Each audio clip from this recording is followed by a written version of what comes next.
Hello from me, Lazarus. Welcome to the next lesson in the course on Introduction to Lazarus IDE. We are currently reviewing my second book.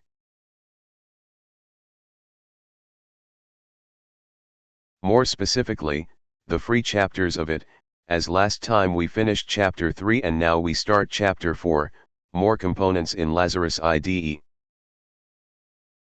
Let's open the PDF file.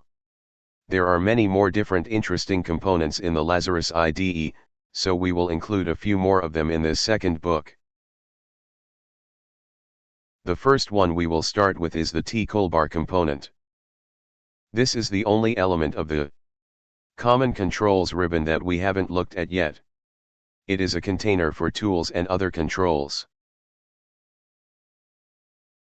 Its main advantages are, allows moving the bars to different positions, supports multiple rows for tools, and automatically adapts the size of nested controls. The main properties of TCoolbar are the following: it cannot directly add components such as buttons, menus, and other controls. Instead, you should always use a panel, toolbar, or other container inside TCoolbar itself.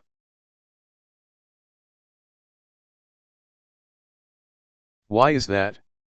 Because TCoolbar works with special bars, which expect to have a container for their content.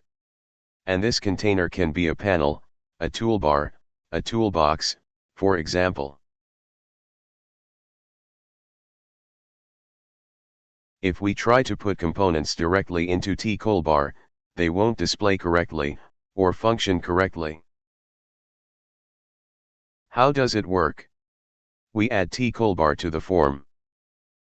We add a panel or toolbar, or other container. In this panel, for example, we add buttons, menus, and other controls, and TCoolbar automatically manages the position and size of the panel. Let's look at an example. We add the following components to the form. Toolbar, a panel, and place 3 buttons in it, for bold text, for italics, and underline, for underlined text.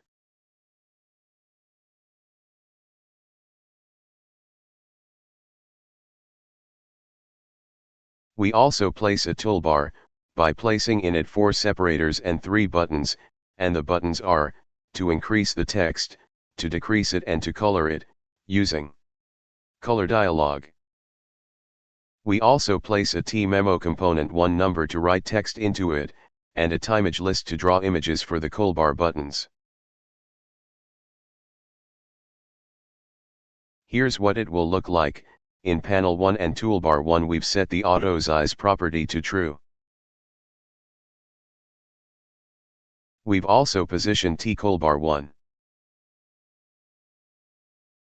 At the bottom of memo 1 we have set it to take up all the remaining space, and we have also set the default text size to 14. Here is the code in one of the procedures of the button on the panel. And here's the program in action with a few effects applied. Let's open it in the Lazarus IDE. Here's what it looks like. We compile and run.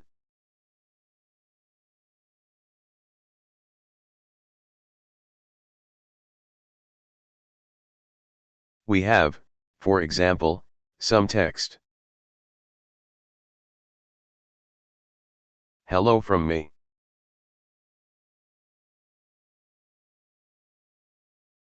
And now, for example, here's what we do: bold, italic, underline. Here's the same with these buttons. Here we increase, here we decrease, here with color dialog 1 we set some color to this text. Here's an example of blue. From here we decrease. That's all for this program and this lesson. Best regards.